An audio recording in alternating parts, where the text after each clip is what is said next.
to introduce a game that we've been working on for the past few years called Maquette. It's a first-person puzzle game set in a world that is nested inside of itself recursively. The player will use these nested recursive worlds to solve a completely unique set of puzzles. Let me show you how this works. Here you can see this big castle, an ornate dome over here, and these towers. The orange cube is blocking our way to the towers. I can't pick it up or move it because it's too big and heavy. But if we go inside this dome, you'll see we have a smaller version of the same world. You can see a smaller castle, ornate dome, towers, and a smaller version of the cube. An exact copy of the larger world is nested inside of the small world. Because this cube is much smaller, we can pick it up and move it around. And when we do that, we can see it gets moved in the regular sized world as well. Now that we have moved the large cube out of the way, we can access that area of the game. Anything that we do in the small world is reflected in the regular world around us.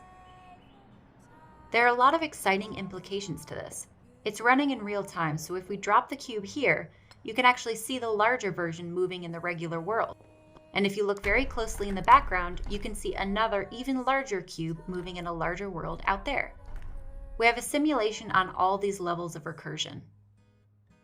That was a simple example, but we can do some really cool stuff in unexpected ways using recursion. Here we have a key that we can use to open this door. Once we get inside, we see we have a gap too large to cross by jumping. Maquette asks you to think about new ways to use ordinary objects.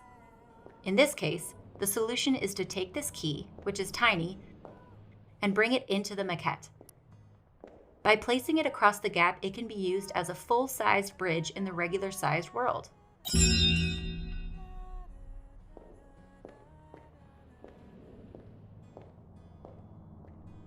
We can also take that same key, make it larger, place it on the wall, and now use it as a ramp to get out of the regular-sized world into an even larger world. The game will take you to these worlds and beyond to a larger world where tiny cracks in walls become doorways to enter new areas. These puzzles lead the player through a love story about two people growing together. You will explore the scale of everyday problems in a modern relationship where sometimes the smallest of issues can become insurmountable obstacles. And that's Maquette, a totally unique puzzle experience. We're really excited for you to play this on PlayStation 5 as well as PlayStation 4.